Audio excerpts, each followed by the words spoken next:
If you hear the third announcement, leave the station. I commute late, usually catching the last few city buses home after my evening shifts. The bus terminal where I wait is open air but covered, a stretch of numbered bays with hard steel benches and an ever-present haze of diesel exhaust. At that hour, the place feels hollow, the usual chaos of daytime replaced by a kind of slow, muffled emptiness. The only thing that breaks it are the announcements over the loudspeakers, crisp and predictable: Bay 7 now boarding, or the next bus to Glenport departs in 10 minutes. You get used to the rhythm, the impersonal tone. You don't even notice it anymore. Last Thursday, something was off. I was at Bay 12, scrolling through my phone, when the speakers crackled like an old record being queued up. The voice that came through wasn't the usual female one, it was deeper, slower, and somehow wrong, like it was echoing through a tunnel before reaching me. Final boarding for Route 95 to Hollow End.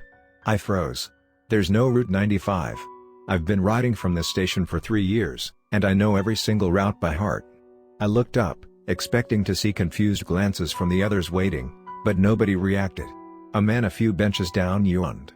A woman kept tapping on her phone. It repeated the same message twice more, then cut out, leaving nothing but the low rumble of distant traffic. I told myself it was probably a glitch, but I didn't stop thinking about it for the rest of the night. 2 nights later, it happened again. I was sitting on the cold metal bench, shivering under the flicker of the fluorescent lights, when the warped voice returned. This time it said, "Now boarding for Route 83, destination." Static. But the pause after destination wasn't really static. It was breathing. Long, slow inhalations, right into the mic. My fingers went numb as I gripped the bench. This wasn't just a misfire in the system, someone was on the other end. That's when I noticed movement. Out of the corner of my eye, a man in a gray coat stood up slowly and began walking toward the far end of the terminal. Not toward any of the lit, active bays, toward Bay 0, the closed one, the one that had been dark and barricaded for over a year. I watched him disappear into the shadows beyond the no entry tape. He didn't come back. I stayed until my bus arrived, but I couldn't shake the image of him slipping away into the dark, like he'd been waiting for that call. Last night, I learned the worst part.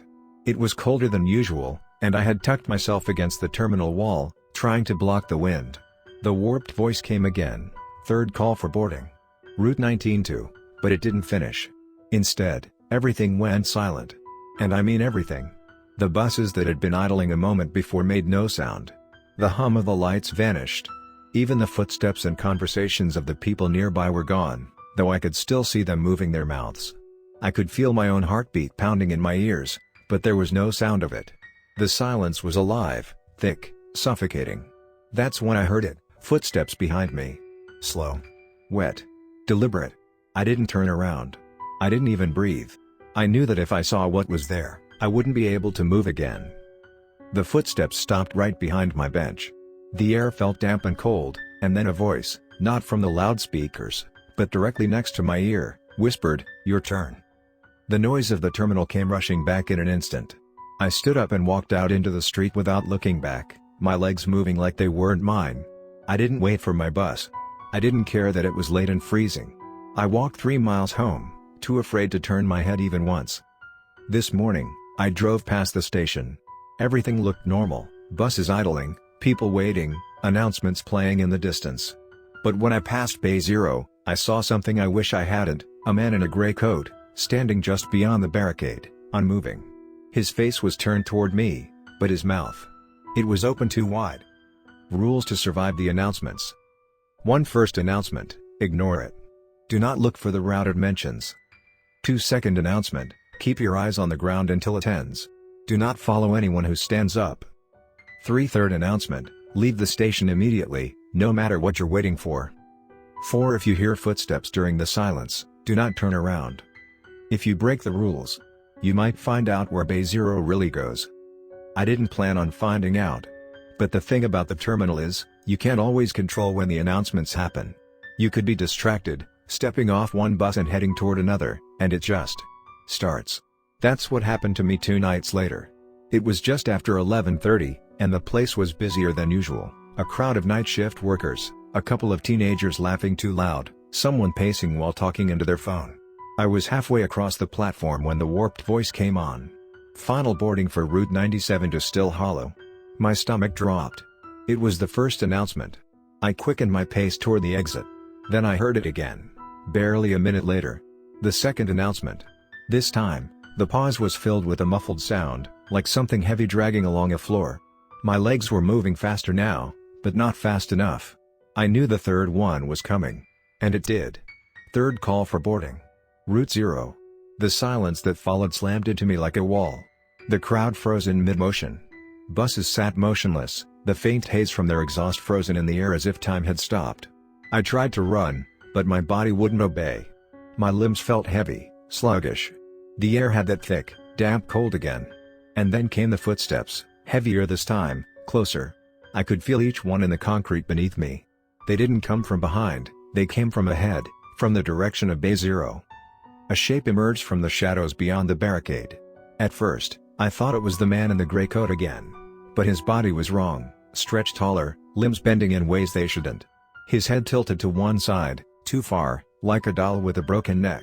And when he stepped into the light, I saw his face.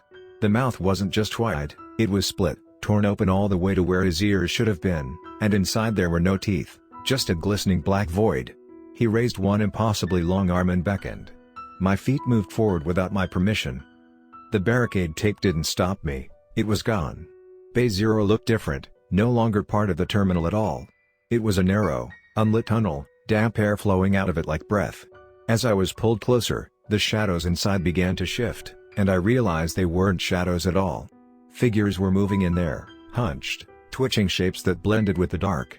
Their eyes glowed faintly, but not with any light I recognized. And just before I crossed the threshold, the silence broke. All at once, the normal sounds of the terminal roared back, along with a warped voice, this time whispering directly inside my skull, "Welcome home." I stumbled backward, crashing into a bench, gasping like I'd surfaced from underwater. The barricade was back. Bay 0 looked as it always did, sealed off, empty. But my shoes were wet, like I'd been walking through water. I haven't gone back since, but last night I woke up to a sound outside my apartment, the faint hum of a loudspeaker. It was distant, but I recognized the voice immediately. First call for boarding. Route 95 to Hollow End. I told myself it wasn't real, that I was dreaming.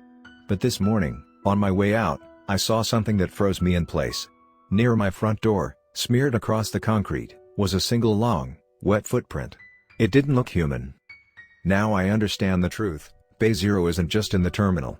It's wherever they want it to be. 2 nights after the footprint appeared, I decided to test something I wish I hadn't. I stayed up late in my living room, all the lights off, my phone recording.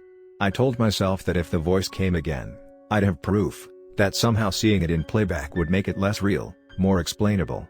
Around 2:17 a.m., it happened. The same warped tone bled into the air, not from any visible source, just there, vibrating in my walls. Final boarding. Route 83-2. The rest dissolved into that wet dragging sound again.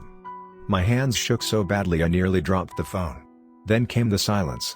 Even my clock stopped ticking. And from my hallway, the one that leads to my bedroom, I heard footsteps. They weren't heavy like before. This time they were careful, measured, deliberate.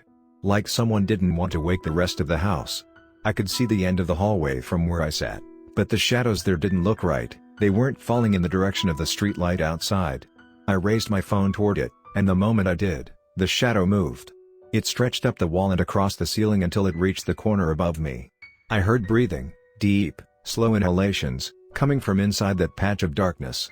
Then something pale emerged, a hand, thin as bone, nails like cracked porcelain, curling around the frame of my hallway entrance.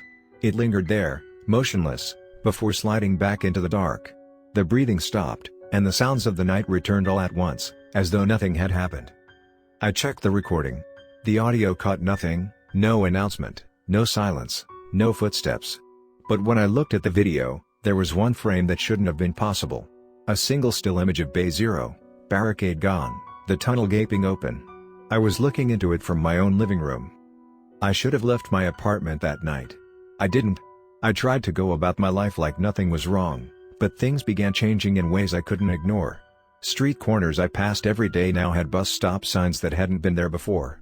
The bus numbers were wrong, too, all starting with 0. A neighbor I've seen for years stopped me in the hallway and asked if I was still waiting for my ride. I asked what he meant. His expression went flat, his eyes losing focus. Then, in a perfect imitation of the loudspeaker's tone, he said, "Third call for boarding." He walked away without another word. That night, I woke up in my bed to the sound of idling engines outside my window. I live on the 3rd floor. There shouldn't be any buses there. Against every instinct I had, I looked. The parking lot was gone, replaced with a line of vehicles that looked almost like buses but wrong, taller, narrower, with windows covered from the inside by something moving. The front of each one bore a destination I couldn't read, the letters shifting like smoke. At the center of the lot was Bay Zero, its tunnel wider than I'd ever seen it. And standing at its mouth was the man in the gray coat. Only this time, there were dozens of others with him, all in coats of the same color, all facing my building, heads tilted back to look directly at my window. One by one, they raised their hands and pointed at me. The warped voice came again, but this time, it wasn't in my ears. It was in my head, threading through my thoughts like barbed wire. "You've already boarded." I don't remember falling asleep. I woke to sunlight and silence, the lot back to normal. But when I went to brush my teeth, I found something that made my legs buckle. On my bathroom mirror, written in condensation though the glass was dry, was a route number, 0. I've started seeing flashes of Bay Zero in places it doesn't belong: the dark between two buildings, the mouth of a storm drain, the end of an empty hallway at work. Sometimes the air goes still and damp, and I know it's there even before I see it. I've stopped trying to run. I think that's what they want, to exhaust you until stepping through doesn't feel like giving up, but relief. Last night, lying in bed, I heard the third announcement again. No footsteps followed. No breathing. Just the sound of an engine pulling up outside and the faint hiss of doors opening. My bedroom window slid open on its own. I think my ride is here.